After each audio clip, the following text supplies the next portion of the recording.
C'est bon, Merci. c'est lancé. Donc, bienvenue à tous pour cette matinée sur la Smart City. Pour ceux qui ne connaissent pas Pink Innov, en quelques mots, Pink Innov, c'est une association qui a été fondée il y a maintenant 7 ans et qui regroupe plus de 200 hommes et femmes de l'innovation.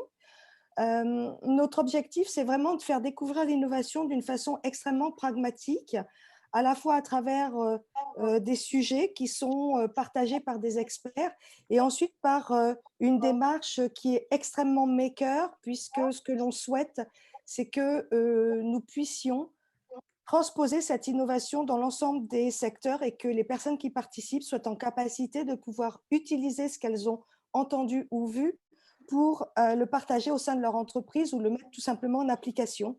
On est avant tout des doueurs de l'innovation et c'est ce qui nous motive.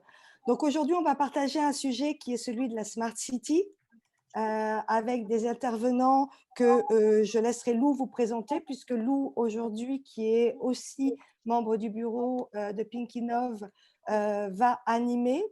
Et juste avant de laisser la main à Lou, la prochaine session de Pink Innov aura lieu le 9 avril. Et là, on parlera de la Smart Energy, qui est un enjeu majeur, puisque Pink Innov a décidé sur cette année 2021 d'être complètement orienté sur le smart, en focalisant sur les 17 ODD des Nations Unies. Donc, on traitera effectivement aujourd'hui Smart City, Smart Energy, un peu plus tard Smart Diversity, Smart Biodiversity, etc. Et on échelonne effectivement tous ces sujets tout au long de l'année 2021. Donc, merci à tous d'être là ce matin pour cette matinée qui commence par une forme de conférence en table ronde. Et puis ensuite, nous aurons un atelier qui nous amènera à 2050 pour construire la ville de demain en 2050. Je te laisse la parole, Lou. Bonjour tout le monde, bonjour Hélène, bonjour Resso. Je suis vraiment très contente aujourd'hui d'être ici parmi vous et surtout avec les speakers que je considère les trois vraiment très proches et je suis toujours en admiration du travail qu'ils réalisent dans les sujets de la donnée, dans les sujets de la ville de demain. Donc vraiment ravie d'être ici et de partager. Je vais commencer par une petite présentation, donc en présentant un peu les sujets, pourquoi on est là. Donc, je vais vous présenter rapidement nos speakers. Donc, peut-être vous allez en mode présentation, voilà. Moi, Lou Martinez-Sancho, actuellement, je suis en charge de la stratégie de l'innovation d'une start-up qui est basée à San Francisco, qui s'appelle Kairos Power. Voilà, à cause du Covid, du coup, je peux me connecter avec vous tôt le matin puisque je suis coincée de ce côté de l'Atlantique, mais habituellement, j'habite là-bas. Et je vais vous parler un peu de la ville de demain. Et bon, mon expertise, elle est plus l'angle, la verticale énergétique de la ville de demain. Francesco, qui est directeur du Master Design by Data, mais Francesco, moi, c'est que j'aime beaucoup quand tu te présentes, c'est souvent quand tu dis j'ai fait tout un tas de choses. C'est la vérité, parce qu'on a eu l'opportunité de se rencontrer, surtout au sein du Fab City, après on a découvert les masters et tout ce que tu promus en fait dans l'utilité de la data, mais qui va au-delà en fait du smart. Donc, ravi de pouvoir t'avoir parmi nous aujourd'hui. Grégoire, pareil, un cas d'usage qui commence à avoir beaucoup de succès avec MyTraffic. Qu'est-ce qu'on peut faire vraiment avec ces données-là, avec un cas concret que tu vas nous présenter. Donc aussi ravi de t'avoir. Et puis François Maillard, l'avis d'un promoteur est très important parce que c'est un petit peu dans vos mains qui se trouve finalement la réalisation et la concrétisation de tous ces projets sur la ville de demain. Et du coup, on espère qu'entre nous quatre, on va pouvoir vous présenter comment la date et il va pouvoir façonner cette ville-là et comment toutes ces innovations qu'on commence à avoir, il commence à avoir un impact, mais à nouveau, qu'il n'est pas que digital, il touche beaucoup des aspects de nos quotidiens. Pourquoi chez Pinky Nov nous avoir intéressés à la ville d'Edema cette année? Comme vous savez, cette année, notre sujet, c'est les smart. Donc, on a eu chaque mois différentes conférences autour de ces sujets-là. Comme vous voyez dans cette carte, j'aime beaucoup en fait cet auteur, Benjamin Hennin. Je vous conseille vraiment d'aller voir. Il y a un site web fabuleux, je vous ai mis en bas son site. Il nous montre en fait par différentes cartographies les mondes avec une façon différente. Donc, ça que vous voyez dans cette carte, c'est que les villes représentent 2% de la surface de la Terre. C'est à peu près 50% des humains. Certaines tendances, ils nous disent qu'à l'horizon 2050-2054 à peu près, on sera 70% dans les villes. Donc la carte, elle va encore changer plus. Et ça donne une autre vision de comment les villes ils prennent de plus en plus d'ampleur dans nos sociétés. La prochaine image, cette photo, elle est San Francisco pendant l'automne dernier. Cette photo, elle n'est pas de nuit, elle est vraiment à 10 heures du matin. C'était pendant les moments des incendies. Donc, les villes représentent à peu près 70% des consommations énergétiques et 75% des émissions CO2.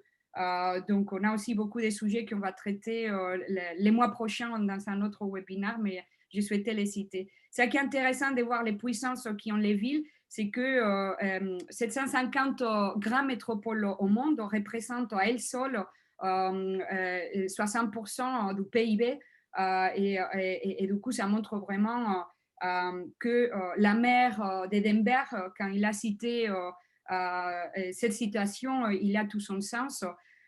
C'est le 21e siècle était le siècle des empires, le 21e c'est des États-nations et le 21e siècle sera celui des villes. La photo que vous voyez ici, c'est ma ville natale, c'est Bilbao. C'est une ville qui, parce que le 21e siècle, il ne sera pas que le siècle des villes, il sera aussi le siècle de la data et des données.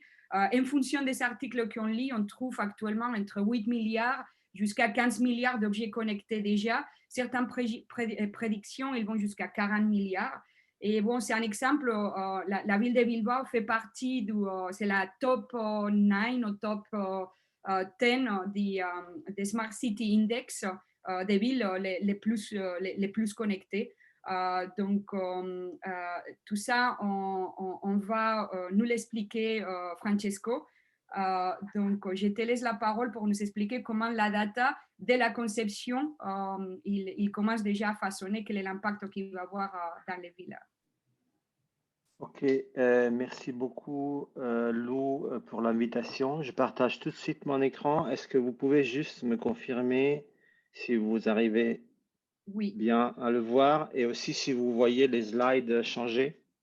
parfait. Ok, donc encore à nouveau merci pour l'invitation. Je vais vous parler principalement de deux idées autour de la data et autour du numérique qui me semblent très importantes. La première, c'est le fait de prendre en compte ce qui n'est pas visible ou tangible, en tout cas par les yeux, par l'œil humain. Et aussi, je vais vous parler de la notion de non-standard, parce que ça me semble deux idées très importantes quand on parle de numérique, en tout cas par rapport à l'approche que j'ai, à laquelle j'ai été initié par ce monsieur qui était mon maître de projet de diplôme à l'école d'architecture. Pour vous parler de ça, je prends un exemple d'un projet que j'ai suivi à l'agence HDA quand j'étais encore dans une vie antérieure d'architecte classique, on va dire, ou traditionnel, où on avait travaillé sur cette couverture à Miami qu'on a appelé le Climate Ribbon, parce que c'est une sorte de sculpture environnementale qui répond à des données. Et en fait, pour travailler, pour concevoir cette forme, cette géométrie, on a travaillé justement sur des données qui ne sont pas visibles sans l'utilisation de la technologie. Et donc, la technologie, le numérique nous avait permis de visualiser ce que vous voyez ici, qui sont les rayons moyens lumineux, et donc en fait une manière de quantifier la quantité et l'orientation du soleil à chaque endroit de manière très précise. Et ces données-là ont été utilisées pour créer cette sorte de couverture, sculpture environnementale, mais sculpture fonctionnelle, hein. Je ne parle pas d'une sculpture sans fonction, puisqu'en fait cette sculpture optimise l'ensoleillement à l'intérieur du bâtiment en fonction de là où il faut couvrir, ouvrir, protéger ou plutôt faire entrer ou pas le soleil. Et donc, évidemment, c'est toutes les pièces en non standard puisqu'elles répondent à des données naturelles qui, comme vous savez, par défaut, la nature n'est pas standard. Et donc, c'est un peu sur la lignée de ce projet-là que j'ai créé ensuite le master spécialisé qui a été mentionné par Lou, Design by Data, à l'école des ponts Paris Tech, qui se base et qui se situe dans un contexte, pour moi c'est très important, d'évolution exponentielle technologique. Donc tous les 2 ans, la capacité de computation de nos ordinateurs double environ. Et en fait, ça fait, d'un point de vue culturel, ça produit un changement fondamental en fait dans la conception, dans le design, dans l'architecture et dans la construction, puisque la technologie aujourd'hui, elle ne peut plus être interprétée comme quelque chose qui pose des limites et qui nous dicte ce qui est possible. C'était un peu la conception d'il y a 20 ans. En tout cas, quand j'ai fait mes études, c'était comme ça.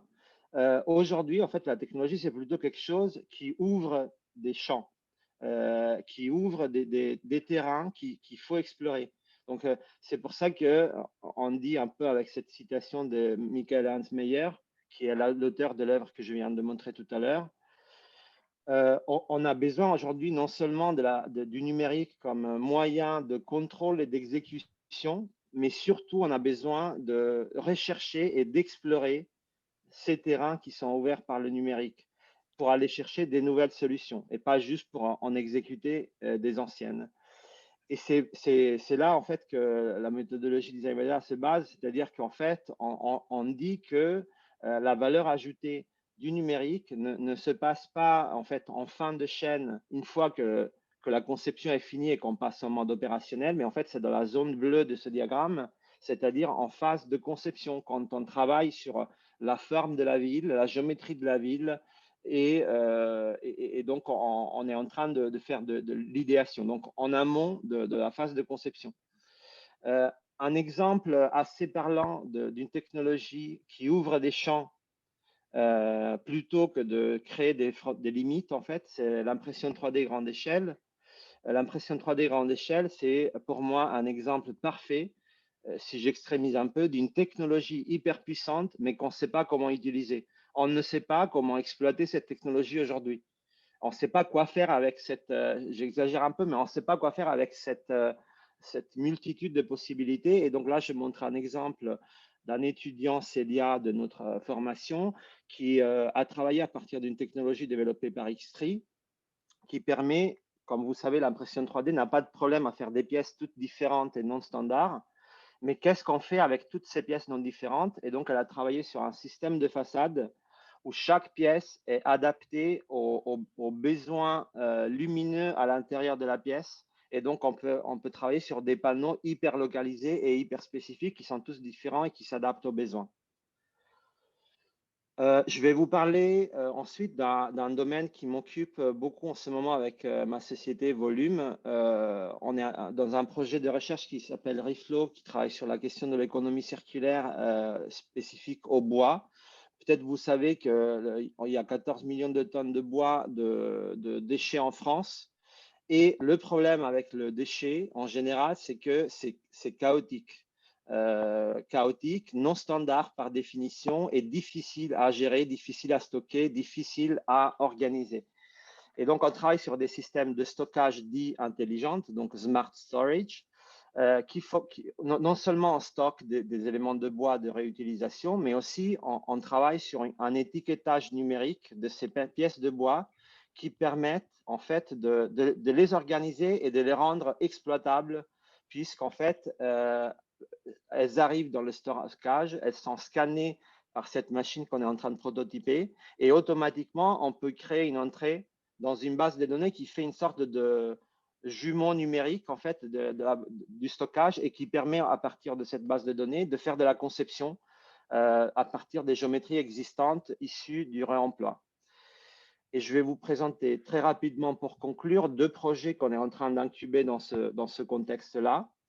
Ça, c'est un travail un projet qui s'appelle Materside d'étudiants de Barcelone qui travaille sur un système de scan par des drones de bâtiments avant démolition et qui, via un système de reconnaissance artificielle et computer vision, arrive en fait à détecter toutes les pièces et tous les matériaux qui vont être démontés au moment du démontage. Et donc, ça permet de créer une base de données en fait des pièces en amont et donc de fluidifier le démontage et aussi on va dire l'acheminement de ces matériaux. Et un autre, j'espère que vous avez vu la vidéo que je viens de vous montrer. Je ne sais pas si Zoom. Ouais, ok, super. Et ça, Oui, c'est ça a marché, Francesco. voilà, super. Le dernier projet qu'on incube, que je voulais vous montrer, c'est pareil, technologie appliquée, encore une fois, à la donnée pour le réemploi. C'est une entreprise qui monte des puces RFID, donc des puces électroniques, sur chaque pièce de l'immeuble, enfin du bâtiment. Et en fait, ça permet de monitorer en temps réel la position de la pièce, son niveau d'utilisation, le nombre d'utilisations qu'elle a eu. Et en fait, ça permet aux acteurs de la construction de passer d'une manière de penser, en fait, de consommer des pièces à gérer des pièces qui sont en mouvement évidemment sur des temps longs, hein, quand on peut démonter des bâtiments ou des constructions temporaires, et donc de monitorer et de savoir en temps réel où elles se trouvent et de prévoir aussi dans 6 mois combien de pièces elles seront disponibles. Voilà quelques exemples. Je ne sais pas, je pense que je suis dans les temps, mais je conclue juste en disant que pour moi, il faut, enfin, l'approche qu'on a dans les projets qu'on incube, c'est maximiser la valeur ajoutée de l'élément technologique dès l'amont en fait du projet. Donc c'est pour ça qu'on prend des projets qui ne sont pas très développés encore, parce que sinon c'est trop tard pour maximiser la valeur ajoutée technologique. Et deuxièmement, aller chercher là où le numérique est puissant en complément en fait de l'élément humain, typiquement la gestion du non-standard, des pièces différentes, de l'organisation des grandes quantités de données. Voilà pour mon intervention. Merci à nouveau pour votre invitation et je ne sais pas s'il y a des questions maintenant ou après, mais ravi de pouvoir répondre et compléter. Un grand merci, Francesco. C'est fabuleux, en fait, de voir les progrès que tu mènes dans tous ces projets-là et de voir les réalisations concrètes et surtout de voir comment tous ces outils technologiques digitaux, ils sont aussi au service des sujets comme l'économie circulaire ou meilleure gestion des ressources qui sont des sujets à très fort impact dans nos villes. Je ne vois pas de questions dans les chats. Est-ce qu'il y a quelqu'un qui veut poser des questions directement à Francesco? On peut faire 5-10 minutes de questions. Vous pouvez lever aussi la main. Vous avez l'option chez Zoom si vous voulez. Il y a une petite icône où vous pouvez lever la main et on peut vous donner la parole et vous ouvrir votre micro. C'est Monique qui part. J'avais une question. Est-ce que je peux prendre la parole, s'il vous plaît? Oui, tout à fait, Monique. Donc, merci Francesco pour la présentation. Moi, j'avais une question concernant un peu le côté efficacité. Parce que j'imagine que ça prend beaucoup de temps pour développer ce genre de logiciel et d'accumulation de données. Et si on compare, par exemple, à des personnes qui vont sur place et qui vont regarder un peu toutes les pièces à démonter, par exemple, et puis qu'ensuite elles construisent ça, elles réutilisent ça autre part, est-ce qu'on a vraiment un gain de temps par rapport à toute la technologie qui est déployée dans ton exemple? Ouais, en fait, c'est comme je disais à la fin de l'intervention, l'aspect de comment dire, la complexité de trouver l'endroit où l'efficacité est accrue est un sujet central dans la manière de conduire et d'accompagner les projets. Puisqu'en fait, comme là, on est vraiment dans les derniers projets que j'ai montrés, dans de l'incubation. Donc, en fait, ces projets, ce n'est pas dans un cadre académique, ils sont développés en lien avec des entreprises donc, qui travaillent aujourd'hui avec des moyens plus artisanaux.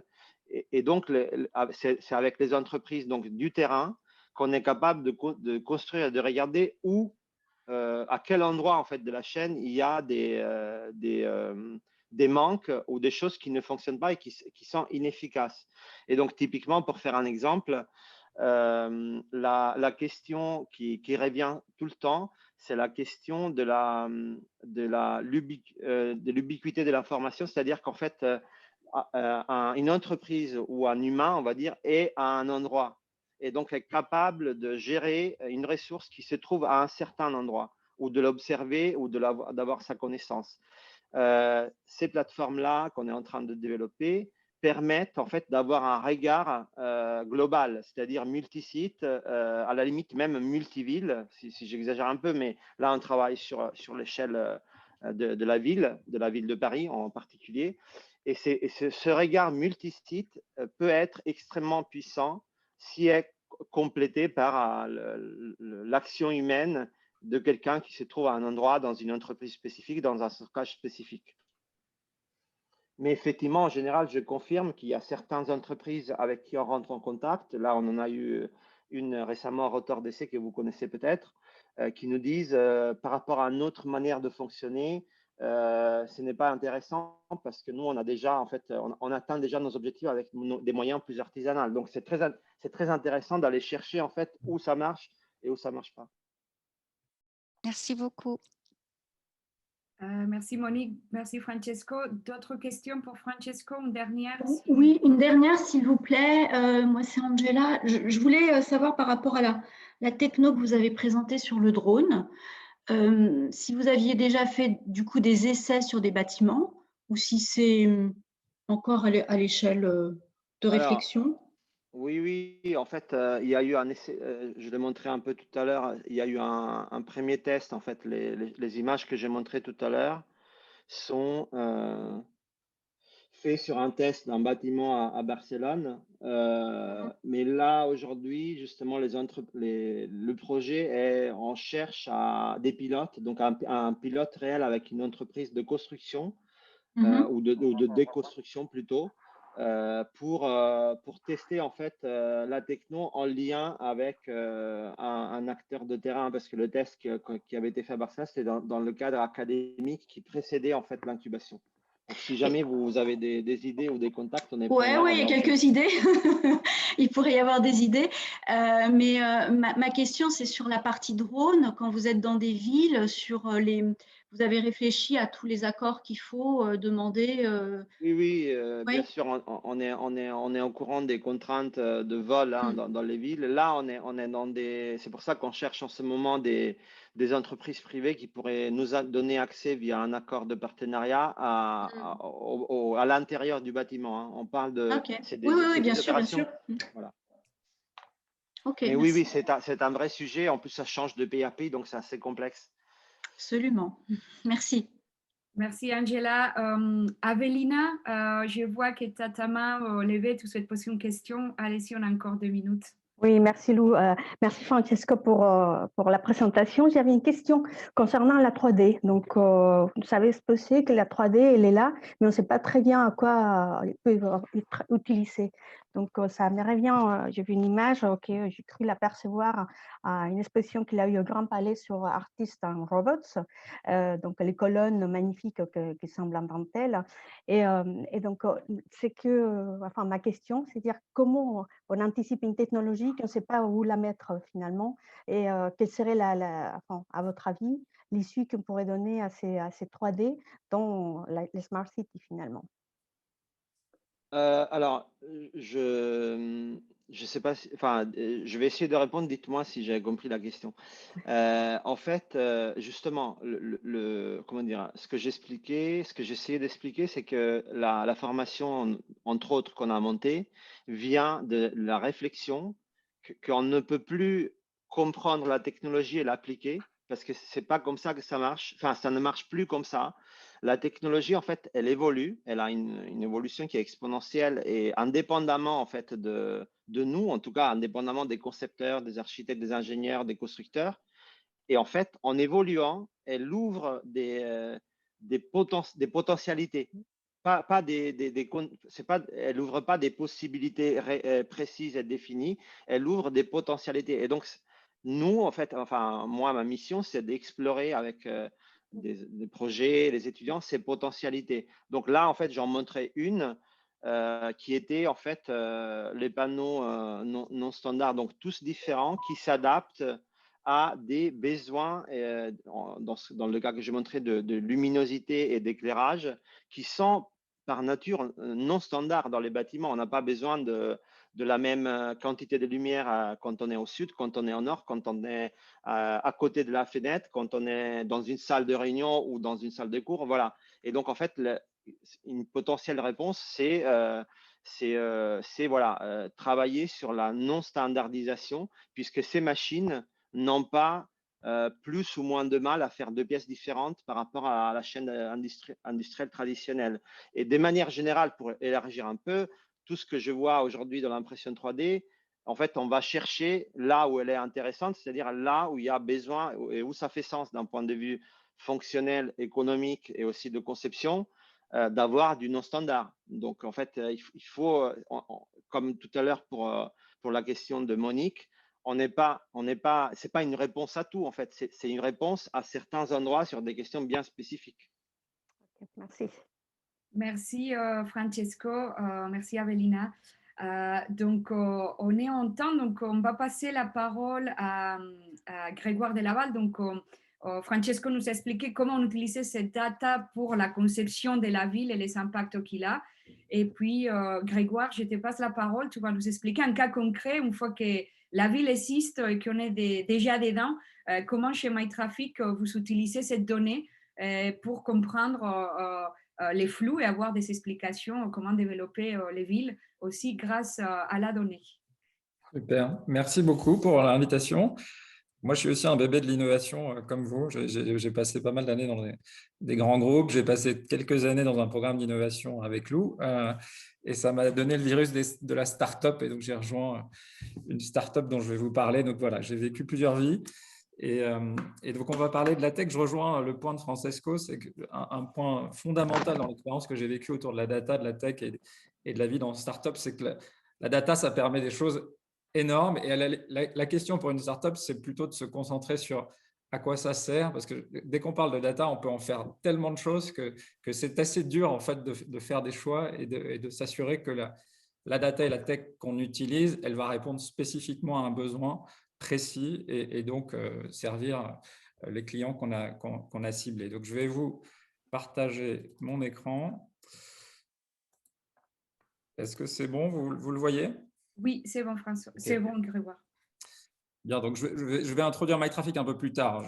Alors, le sujet auquel on s'est attelé, c'est le commerce dans la ville. Donc, le commerce, c'est un monde en mutation depuis le Moyen-Âge ou même avant. Mais notre sentiment, c'est qu'il y a une accélération des challenges pour cette industrie.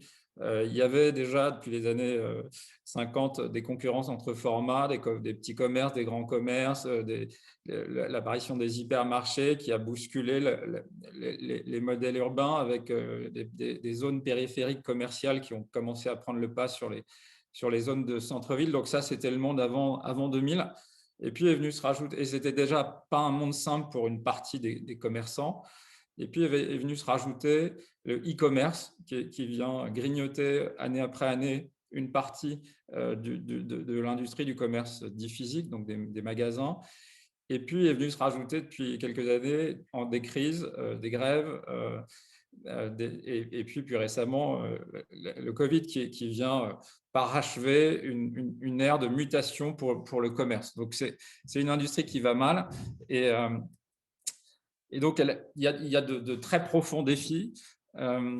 Il y a notamment sur la partie du commerce physique, parce qu'évidemment, les stratégies des acteurs du commerce, c'est d'intégrer, d'avoir des modèles hybrides, hein, d'avoir une partie de leur activité dans les magasins et une partie d'activité en ligne, mais tous les business ne se prêtent pas à ça. Il y a toujours pour les commerçants un enjeu qui est que les loyers restent élevés. Donc, c'est un coût qui devient compliqué et même insurmontable aujourd'hui. On voit bien que le cœur de la crise du Covid pour les commerçants, c'est comment ils vont payer leur loyer. Donc, ça, c'est un enjeu qui est majeur.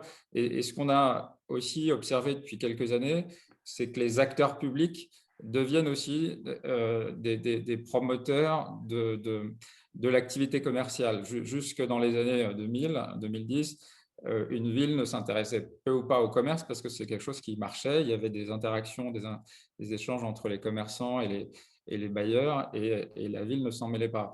En fait, depuis quelques années, on a observé une paupérisation de certaines zones, des problématiques en centre-ville avec un taux de vacances, donc des lieux de commerce qui ne trouvent plus preneurs, et ça devient un sujet politique. Et donc, on a de plus en plus de villes qui prennent ce sujet et qui ont qui interviennent. Et un exemple marquant en France, c'est le plan Action Cœur de Ville, qui est la prise en compte par les acteurs publics des enjeux notamment de commerce pour redynamiser les zones de centre-ville. Donc, tous ces acteurs-là ont un enjeu qui rejoint le sujet de la Smart City.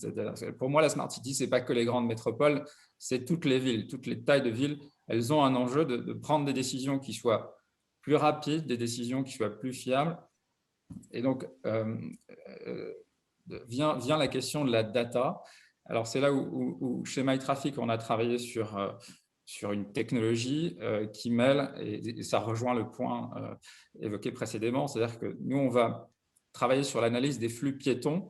Notre constat en 2016, c'était de dire que les acteurs du commerce, et derrière les acteurs du commerce, il y a les commerçants, les foncières ou les bailleurs ou les acteurs de l'immobilier et les villes, elles ont besoin notamment de comprendre les dynamiques de flux piétons. C'est là-dessus qu'est né MyTraffic, ça explique notre marque, notre nom.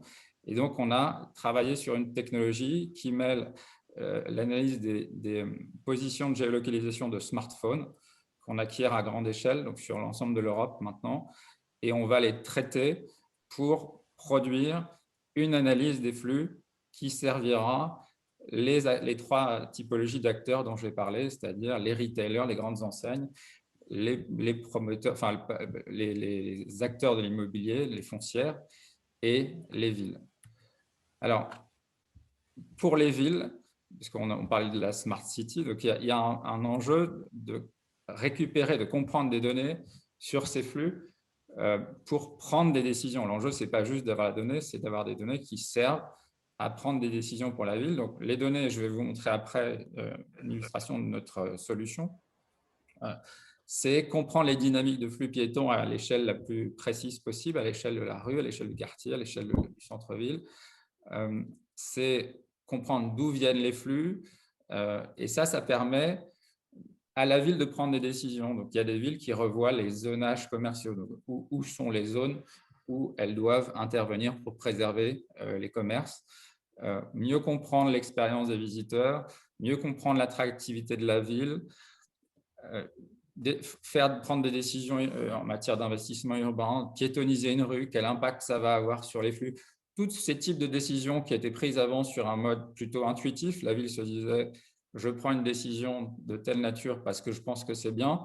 Aujourd'hui, les villes, elles veulent prendre des décisions sur la base de data. Elles veulent dire, si je piétonise la rue, je veux pouvoir mesurer avant et après si ça a eu l'impact que je souhaitais en termes de fréquentation. Voilà, donc ça, c'est un exemple très concret, assez simple, mais une fois qu'on a dit que c'était simple, il faut après arriver à produire des données qui soient fiables, mais qui permettent à la ville de prendre des décisions plus smart. Voilà. Alors, on a par exemple, aujourd'hui, on a une 60aine de villes clientes chez MyTraffic. Donc, on a des villes de toute taille. On a Vesoul, 15 000 habitants. On a Strasbourg, qui est une grande ville. Donc, là, j'ai juste pris un exemple de la ville de Grasse qu'on a accompagnée. Et donc, c'est juste l'enjeu d'une ville de taille moyenne comme Grasse, c'est de redynamiser son centre-ville. C'est le cas de toutes les villes de taille moyenne en France. Et donc, pour ça, elle a besoin de data. Elle a besoin de comprendre à quel moment les flux sont plus ou moins forts, et dans le temps et dans l'espace. Elle a besoin de comprendre les dynamiques entre la zone du centre-ville de Grasse, la périphérie de Grasse et les villes aux alentours. Et elle a besoin de mesurer, comme je l'ai dit, l'impact des décisions qu'elle va prendre sur ces aménagements, ces événements. Elle doit aussi produire des datas pour attirer les enseignes. La data, c'est aussi un moyen de faire se parler des acteurs qui ont un besoin de data homogène, typiquement comme l'analyse des flux. On a des acteurs publics qui peuvent discuter avec des enseignes, qui peuvent discuter avec des foncières avec la même donnée. Et combien il y a de flux le mardi de 12h à 14h dans cette rue? C'est une donnée qui permet d'être beaucoup plus précis dans les discussions en termes de loyer, en termes de localisation de points de vente. Enfin, voilà. Donc, voilà un exemple d'une ville qu'on a accompagnée avec des data et qu'on continue à accompagner sur l'analyse des flux. Donc, je vais vous montrer j'ai fait une vidéo juste avant de notre produit. Alors, notre data, elle est produite sous la forme. Donc, notre techno, c'est de la data, donc de l'analyse des flux, et un software, donc un SaaS, auquel nos clients accèdent et récupèrent des datas en fonction de leurs besoins. Donc, j'ai juste fait une petite vidéo juste avant pour vous montrer. Hop.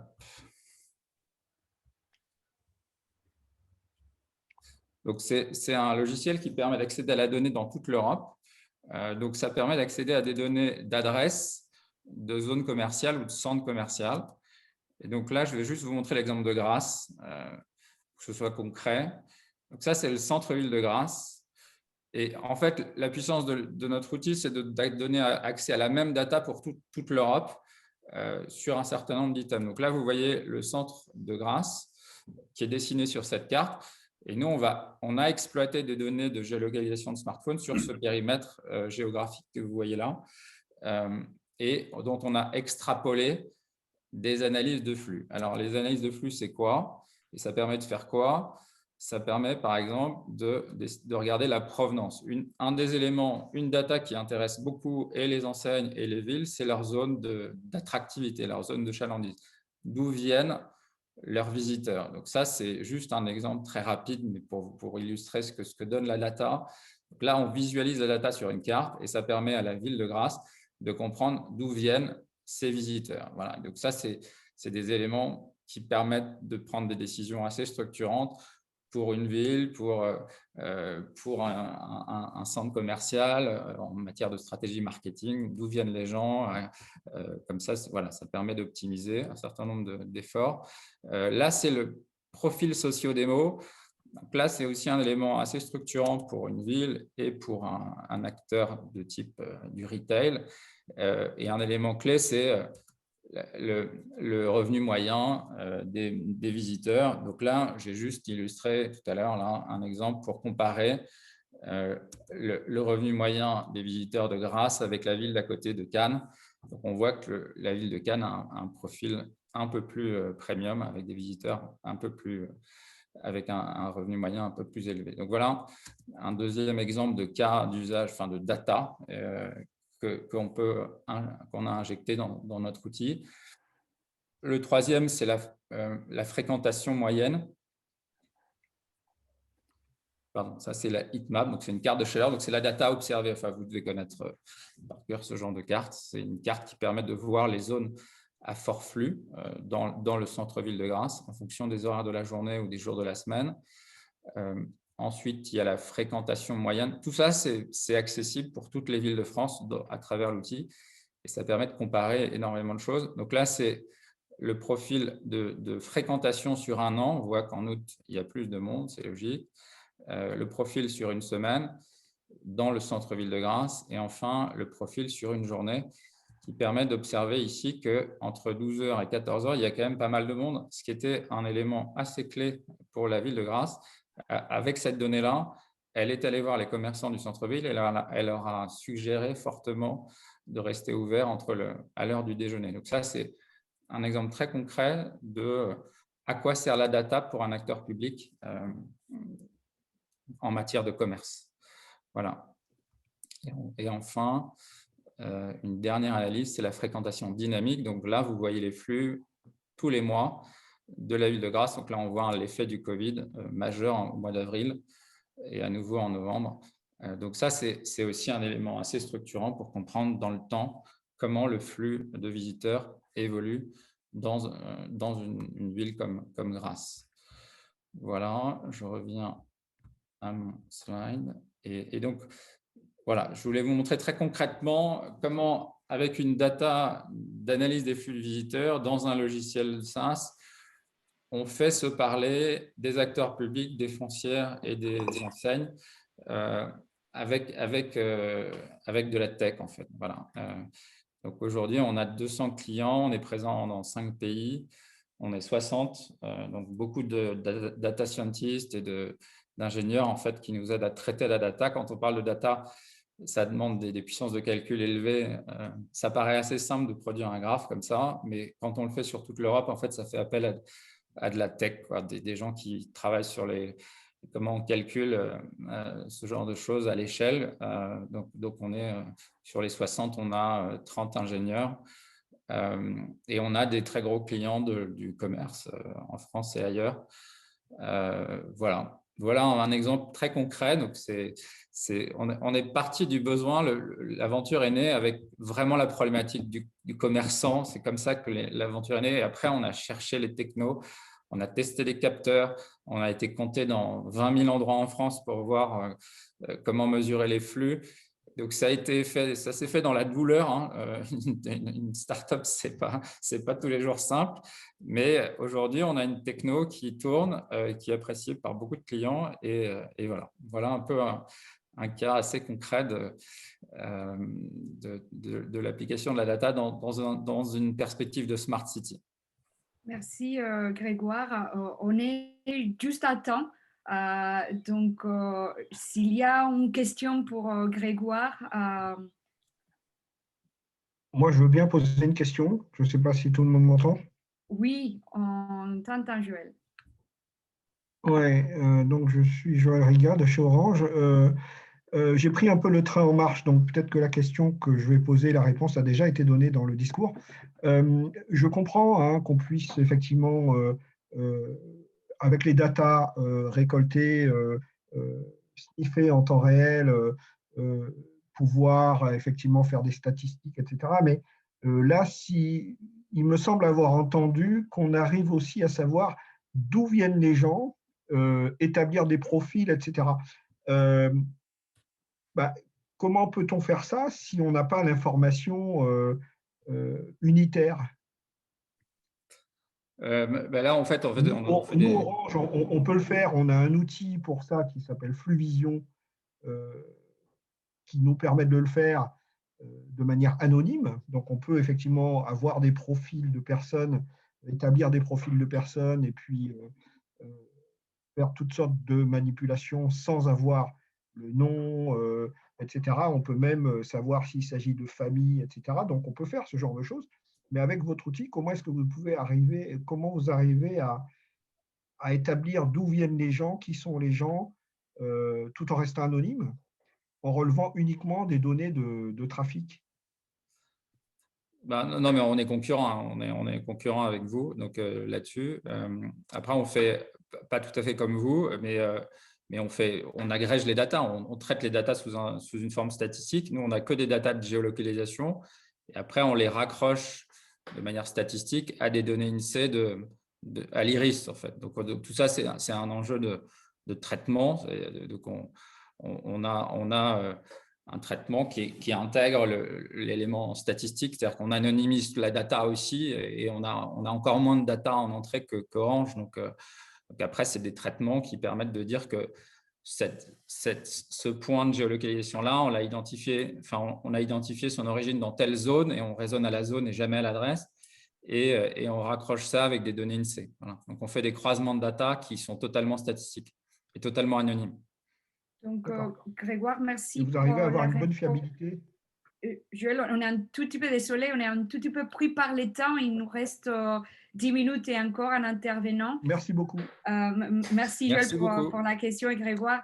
Grégoire, il y a une dernière question dans les chats. Si tu as vraiment une seconde pour répondre à Pascal, qu'il veut savoir quelles ont été les réalisations grâce à l'analyse des grâces que tu nous as présentées. S'il y a des réalisations concrètes que la ville a fait.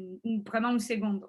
Non, c'est pas moi qui m'occupais de ce cas-là, mais en fait, ils se sont servis pour attirer des commerçants. En fait, la data, le premier usage, c'est d'attirer des commerçants. Le deuxième, c'était de les accompagner, notamment sur les horaires d'ouverture. Voilà, donc c'est vraiment un outil qui permet de dialoguer entre la ville et les commerçants, et ils en sont très contents. Voilà. Et une autre, Karim, mais vraiment la dernière, tu donnes un oui ou un non comme réponse, parce qu'on est vraiment super pris par les temps. Donc, Bénédicte, il souhaite savoir si vous avez fait des réalisations sur des environnements fermés, comme des grands hôpitaux, des gares. Non, mais les hôpitaux, c'est pas nous, on est vraiment sur le retail, hein, sur le commerce. Après, on travaille avec des grands acteurs des centres commerciaux. On a beaucoup de clients. Donc, on regarde les profils de visiteurs dans des espaces de type zone commerciale, quoi. Très bien. Voilà, je pense qu'on a répondu à toutes les questions. Vous pouvez continuer dans les chats et on peut les répondre aussi in live dans les chats avec nos speakers Francesco et Grégoire. Mais là, on doit passer la parole à François Maillard, qui est président et directeur général d'Esprit Batignolles Immobilier, qui va nous donner la perspective d'un promoteur qui façonne les villes de demain et comment il utilise la data dans ses projets de prospection et de réalisation. François. Ouais, et bonjour à tous. Est-ce que vous voyez mon écran là? Oui, on les voit, mais tu n'es pas encore en mode plein écran. Et là, ça devrait être mieux. Voilà. Tu n'es pas encore tes ambitions. Oui, parce que. Ah, zut. Okay. On va changer. Tu es en vision comme ça. Faut que je revienne. Excuse-moi, je suis avec le double écran. Il faut qu'il accepte de revenir.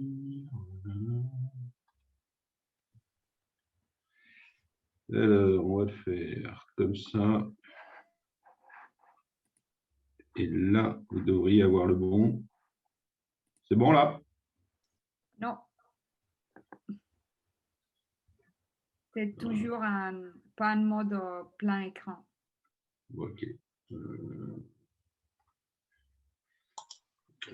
Oui, François, en haut, dans le milieu dans le milieu de PowerPoint, tu as 3 petits menus et tu peux changer les paramètres d'affichage en haut de ton, là, dans l'écran qui est présenté là, en haut. Ouais.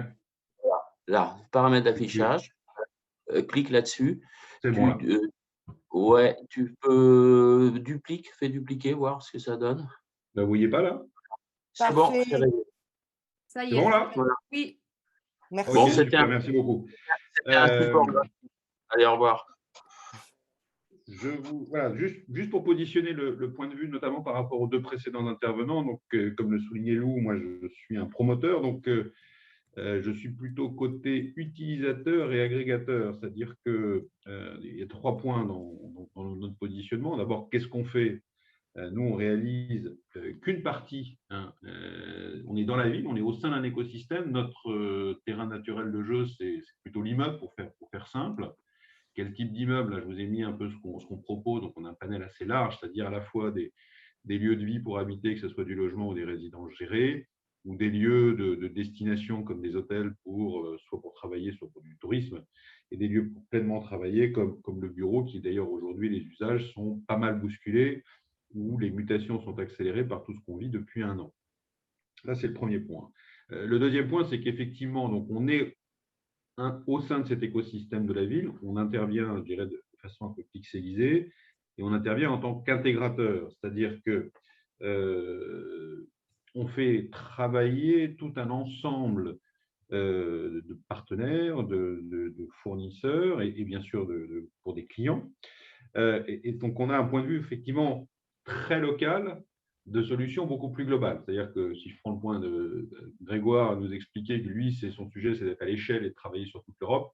Moi, c'est d'intégrer à l'échelle d'un petit morceau de ville l'ensemble des données ou l'ensemble des solutions qui s'appuient sur la data. Alors, pour dire très simplement, en fait, ce que nous, on vit, la data, elle a déjà changé ce qu'on fait. Vous voyez ici, là, c'est un immeuble relativement classique d'activité tertiaire avec dedans une école et des futurs bureaux. Il y a notamment 4 dimensions qui sont complètement impactées par cet usage de la data et où ça va continuer, mais on ne sait pas exactement où ça va aller. Si je reprends sur l'usage, c'est tout un tas de choses. C'est depuis, je pense, ce type d'exemple d'immeuble d'activité tertiaire, on voit que c'est en train de se transformer profondément. Derrière, ça veut dire que la data peut nous aider à comprendre quels sont les flux. Et du coup, on retrouve là cette idée d'interface avec l'écosystème, c'est-à-dire que derrière les flux d'utilisation d'un immeuble de bureau, vous avez 2 exemples. Le premier, c'est de se dire, mais finalement, quel est le dialogue qu'il a avec les flux de transport. Oui, on le voit avec l'angle sanitaire aujourd'hui, c'est-à-dire qu'on cherche à adapter la fréquentation, enfin, les flux, les horaires de flux avec les fréquentations de transport pour réduire je dirais, le côté confiné dans les transports, donc décaler les horaires, choses comme ça. Bien sûr que donc là, on a un dialogue, mais aujourd'hui, il se pratique de façon quand même très, très faible. L'autre élément dans l'usage, c'est l'usage qui est fait proprement dit du bâtiment. C'est-à-dire que quand vous rentrez par la clé de dire quelle est l'optimisation de mon énergétique, vous êtes obligé d'aller sur l'usage.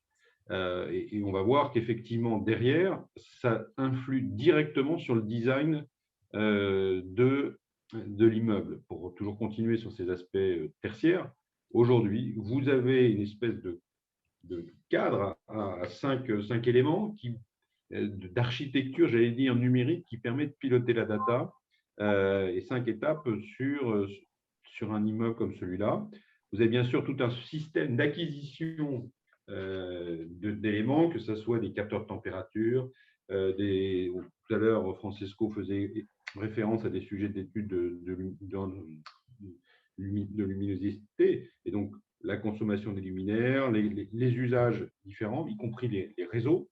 Derrière, c'est toutes ces sources de données. Vous avez bien sûr besoin des flux qui permettent de transporter ces données pour qu'après, dans un troisième temps, elles soient intégrées, malaxées dans justement cette utilisation de données et pour devenir exploitables. Et devenir exploitable, c'est 2 choses. C'est ce qu'on a vu à travers l'exemple aussi de Grégoire, mais qui là se retrouve dans un pilotage de bâtiment, qui est de mettre en lumière, ce qu'on appelle la data visualisation, de voir exactement, de commencer à comprendre tout ce que mettent en lumière ces données sur l'usage et sur la façon dont vit le bâtiment et ce n'est que la 5e étape, derrière prendre des décisions opérationnelles de pilotage. C'est-à-dire qu'aujourd'hui, dans le design de nos bâtiments, on doit intégrer ces différents éléments. D'abord, pour que ça marche, et je dois avouer que quand on est en phase de livraison, avoir cet enchaînement des 4 premières étapes qui permet de dire je vais collecter la donnée, je suis capable de la malaxer, de l'analyser et de la mettre en lumière, c'est déjà un gros challenge. Et on n'est qu'au début de tout ce que va pouvoir offrir la data dans l'optimisation de l'usage du bâtiment. Donc, on a vraiment un dialogue entre ces 2 parties qui sont la capacité à avoir l'usage et aussi d'avoir adapté du design de nos bâtiments pour pouvoir générer cette utilisation de la data. J'ai mis une 3e dimension qui est celle du bas carbone.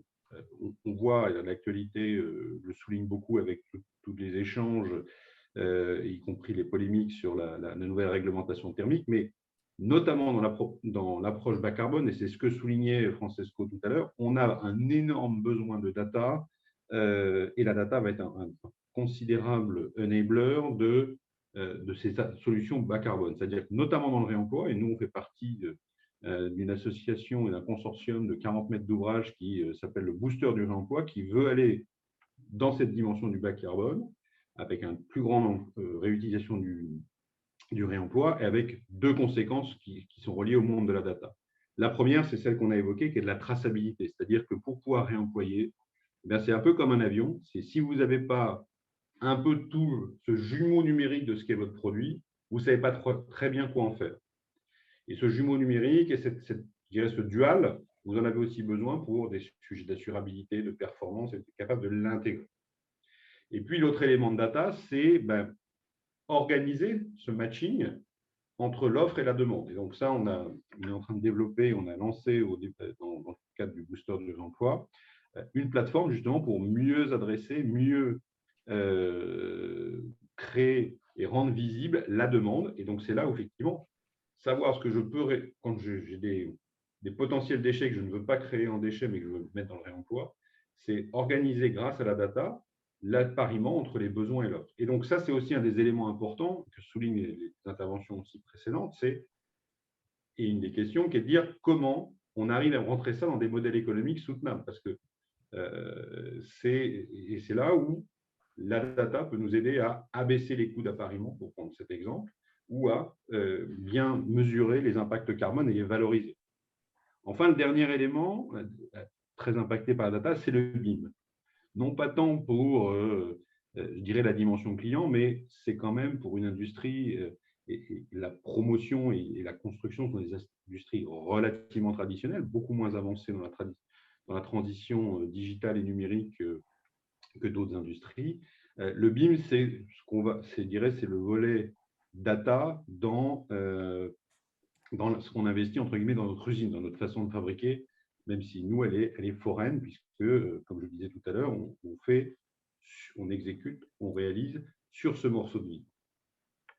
Et là, on va vraiment voir arriver tout un ensemble progressivement d'optimisation et de potentiel de mieux construire, ou de choisir nos solutions de construire. Et c'était ce que disait aussi Francesco, c'est-à-dire très en amont, parce qu'effectivement, le numérique nous permet de mesurer les impacts ou d'explorer l'exploration de la comparaison de solutions, d'approches constructives, par exemple. Mais par contre, derrière, le sujet qui est derrière et qui fait la transition avec mon point suivant, c'est que derrière ça, ça veut dire que vous avez, comme nous sommes des intégrateurs, le vrai sujet de est-ce que l'écosystème peut suivre et quels sont les modes de coopération ou de travail ensemble qui rendent tout ça. Parce que, et ça c'est ma conviction, hein, je dirais, on va vers un modèle hybride. Effectivement, la ville, il y a de la data partout, on a les sujets d'interface entre les différents types d'acteurs, y compris les différents types d'intégrateurs, hein, donc des gens comme nous, mais aussi on a un dialogue avec les collectivités, avec les aménageurs. Et par contre, la question qui est derrière, et c'était aussi ce que soulevait la précédente question sur comment on génère les données, c'est comment on les organise, voilà. Qui les détient, qui les partage, comment… Et merde, putain. Comment on les partage et comment on arrive à créer des business models de coopération efficients. Honnêtement, aujourd'hui, on voit émerger de façon des solutions, mais aujourd'hui, moi, je n'ai pas encore une visibilité globale. Il faut expérimenter et tester pour voir ce qui marche, ce qui ne marche pas. L'autre élément qui, dans cette transformation profonde que va conduire l'arrivée de la data et son exploitation surtout, il faut garder quand même en tête que des métiers comme celui de la promotion immobilière sont confrontés à deux défis. C'est la durée de notre cycle de production, globalement, puisque notre métier, c'est de transformer une potentialité qui est un site en une réalité d'usage en l'espace de 5 à 7 ans. Et donc, toutes les données qu'on a sur des comparables, nous pourrons les utiliser dans un usage qui est la finalité de notre métier que dans quelques années. Donc, on a toujours ce décalage entre les usages actuels et nos potentialités. Donc, il faut, et c'est ça qui m'amène aussi à cette deuxième partie, c'est de dire que de mes convictions, c'est qu'on va de plus en plus vers un modèle hybride entre cette transformation profonde qu'est la data et la conservation d'une dimension humaine et sensible dans nos projets, parce que bon, là, c'est ce que vous voyez, à la fin du fin, qu'est-ce qu'on livre? On livre un lieu à vivre, un lieu pour travailler, un lieu pour séjourner quand on est dans un hôtel, et il restera toujours cette dimension sensible et cette dimension intuitive qui est bien aidée, bien sûr, par la data, mais qui permettra aussi de créer une nouvelle tendance, de répondre aux aspirations révélées par la data ou non dans le cadre de la vie de demain. Voilà pour en quelques minutes et quelques slides nos convictions et comment voilà, une industrie traditionnelle évolue et s'appuie sur la data pour construire la ville de demain. François, un grand merci pour ta présentation et pour avoir partagé avec nous, et ravi de voir comment s'évolue chez Spivatignol. On est un tout petit peu de retard, mais on avait commencé aussi avec 5 minutes de retard. Francesco a dû nous laisser pour une autre contrainte, mais est-ce qu'il y a des questions pour François? Si on peut rester 5 minutes de plus pour conclure. Je ne vois pas de questions dans les chats pour toi, François, encore, mais si quelqu'un veut lever la main ou ouvrir son micro et poser la question directement. Non. Bon, c'était très clair la vision du promoteur. En revanche, on a une question, Grégoire, pour toi, qui avait été posée par Baptiste Bonas, qui est pour la partie Q&A plus tard, qui est l'utilisateur cible des MyTraffic, la ville ou la collectivité territoriale, et c'est quoi l'impact de ces données de fréquentation piéton sur l'adaptation de l'offre de mobilité, souvent à l'échelle plus large qu'est la ville elle-même. En fait, je lui ai répondu dans le chat, mais en privé, mais je pourrais répondre rapidement. En fait, on a 3 types de clients. On a des enseignes, des foncières et des villes, et chacune représente à peu près un tiers de nos 200 clients. Et dans les villes, en général, nos interlocuteurs, c'est les managers de centre-ville. Le cœur de notre usage, c'est les gens qui sont en charge de revitaliser le centre-ville. Et ceux-là, ils ont vraiment besoin de data. Ils ont besoin de data pour poser un diagnostic au début et pour prendre des décisions en matière notamment d'investissement. Quelles sont les zones qui restent commerçantes ou les zones qu'il faut revitaliser. Donc voilà, c'est vraiment à l'échelle de la ville. Et c'est même à l'intérieur de la ville, le département qui gère les enjeux commerce. Et après, sur le sujet mobilité, on a en effet dans ces interlocuteurs-là, eux, souvent, leur sujet, c'est vraiment le commerce. Mais c'est vrai que le sujet mobilité est un élément qui a des interfaces avec le commerce, c'est-à-dire comment les gens peuvent accéder aux zones commerçantes. Les centres-villes sont souvent déserts aussi parce qu'ils sont très compliqués d'accès. Donc, c'est en fait le sujet de la mobilité, il est assez intégré au sujet commerce. On peut pas. Ce qui fait que les gens vont dans les hypermarchés, c'est que les prix sont raisonnables, mais ce n'est pas que ça, c'est surtout qu'ils sont beaucoup plus faciles d'accès. Donc, il y a un gros sujet mobilité connecté au commerce et qui est en train d'être pris, qui est pris depuis un certain temps, mais les villes sont en train de se rendre compte que si on veut que les gens reviennent dans les centres-villes, il faut qu'il y ait des parkings, il faut que les gens puissent se garer pas trop loin. On peut faire des zones piétons, mais il faut que les gens puissent se garer. Donc, il y a toute une imbrication de contraintes qui font que les sujets sont connectés. Merci Grégoire pour ces compléments d'informations très, très intéressants et très justes. D'autres questions pour François Maillard, entre-temps, s'il y a des idées qui sont venues? J'avais une question pour François, Lou. C'est Hélène. Construire des bâtiments pour la ville, on peut anticiper beaucoup de choses par la donnée, effectivement, d'un point de vue construction, choix des constructions. Aujourd'hui, on est confronté à une crise sanitaire qui nous fait repenser les choses. On voit des méga trends qui sont aussi en train d'évoluer. Comment vous utilisez l'ensemble de ces données qui montrent l'évolution qu'on peut avoir et qui a un impact direct sur la construction, mais aussi une chose qui me paraît importante, qui est l'émotion, parce que chacun d'entre nous, en tant qu'humain, on va retourner vivre ou on vit en ville. Comment ce côté-là est capté en anticipant ce que pourrait être la vie au centre-ville sur ce côté totalement émotionnel? Alors ça, c'est une question, effectivement, je dirais qui souligne bien le paradoxe, c'est-à-dire que comment on arrive à trouver quelque chose j'allais dire, de suffisamment structuré pour quelque chose d'émotionnel. Objectivement, c'est encore assez intuitif. Ça passe notamment par beaucoup de dialogue avec les acteurs, mais qui eux-mêmes, effectivement, on n'a pas encore réussi à constituer ce qu'évoquait Grégoire pour ce terrain commun sur des données factuelles.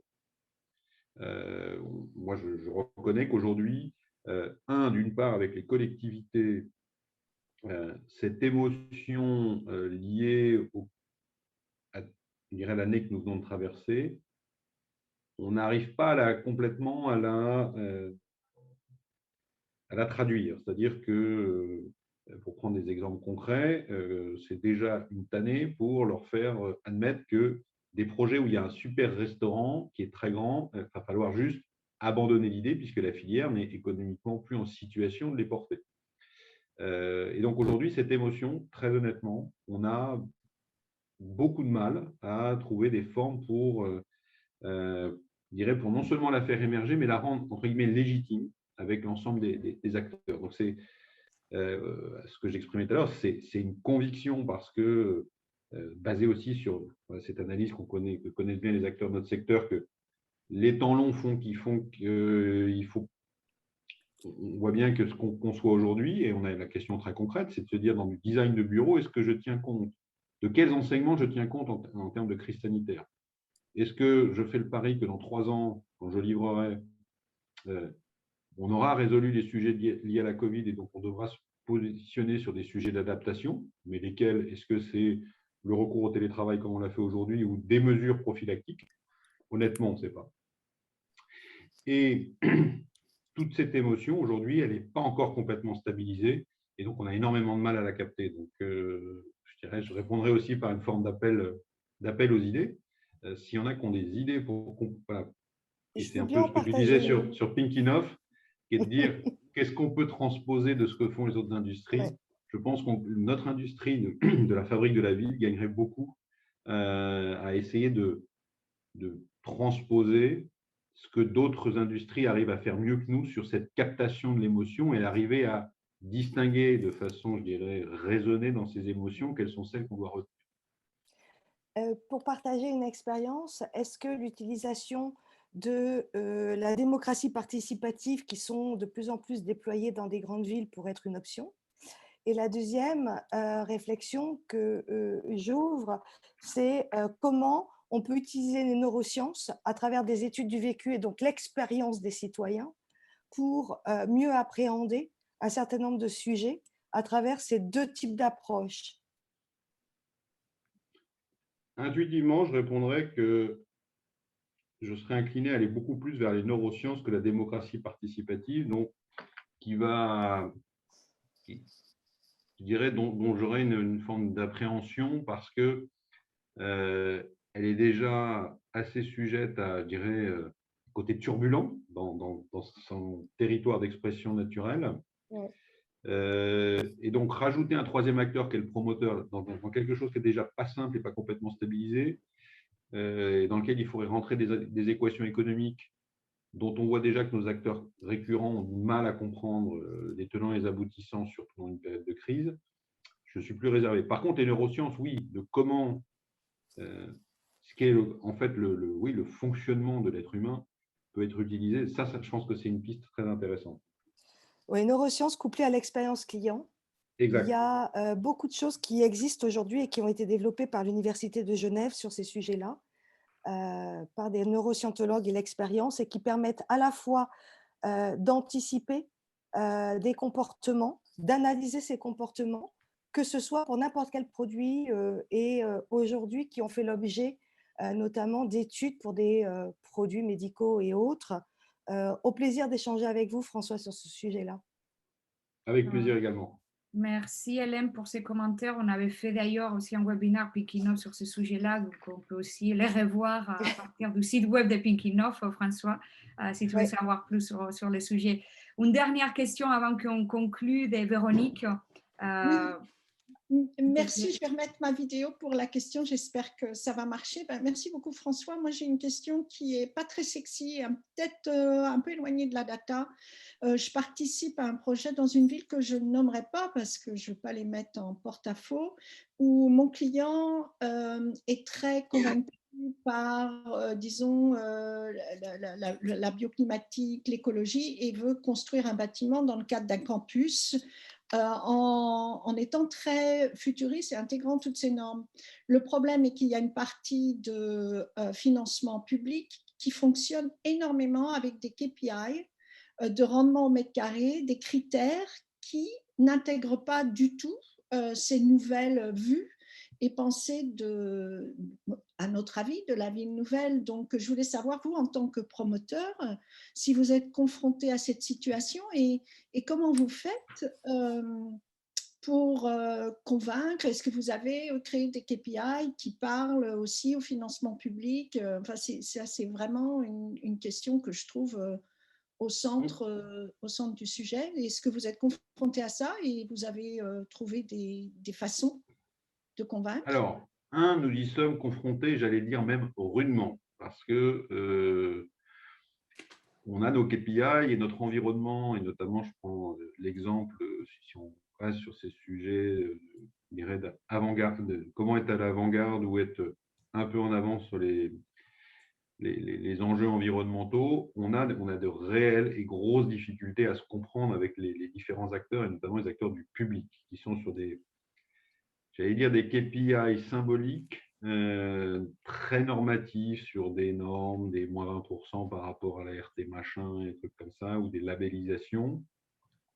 Et que nous, quand on doit les mettre dans une équation économique, qui est celle qui est la nôtre, hein, nous, on n'est qu'un acteur de transition, hein, donc le temps long, entre guillemets, nous échappe, on y arrive très difficilement. Parce que, pour prendre une image, on a pas tendance à se croiser comme ça. Donc, mais ça, c'est, je dirais, à la fois la seule façon dont on y arrive aujourd'hui, c'est par le dialogue, et ça suppose une écoute attentive et, je dirais, un minimum d'empathie de part et d'autre. Mais honnêtement, ça fait partie de nos frustrations et des sujets d'incompréhension qui ralentissent beaucoup nos projets. Donc, je n'ai malheureusement pas encore trouvé la recette là-dessus. Parce que on se retrouve effectivement avec, dans un milieu d'intégrateurs, d'acteurs de transition, et notamment avec les futurs propriétaires de nos réalisations, qui n'ont pas forcément les mêmes raisonnements que nous, que les raisonnements que la puissance publique sur comment adapter des tendances qu'on estime probablement les bonnes à des horizons suffisamment longs. Donc là c'est extrêmement difficile et j'ai malheureusement pas de solution comme ça sur étagère à la question et la problématique que vous rencontrez avec cette ville. Merci François. Merci à tous les participants. Un grand merci aux speakers. Donc, je retiens de Francesco les verbatim qu'il nous a partagés. Pour construire la ville, on a besoin des outils, des recherches et d'exploration, plus que des contrôles et d'exécution. Grégoire, tu nous as expliqué comment l'enjeu, ce n'est pas que d'avoir de la donnée, mais c'est de pouvoir l'utiliser pour prendre des décisions qui sont utiles aux villes. Et finalement, tout conclut, François, dans ta proposition, finalement, on va vers un modèle hybride où la data, évidemment, est importante, mais avec une forte dimension humaine et impact.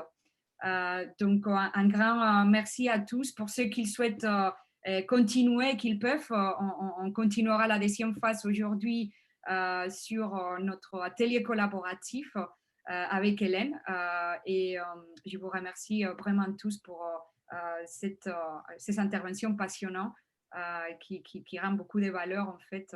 Donc un grand merci. Merci beaucoup à votre participation et pour ceux qui sont disponibles, on continue par un atelier d'intelligence collective, la ville de 2050.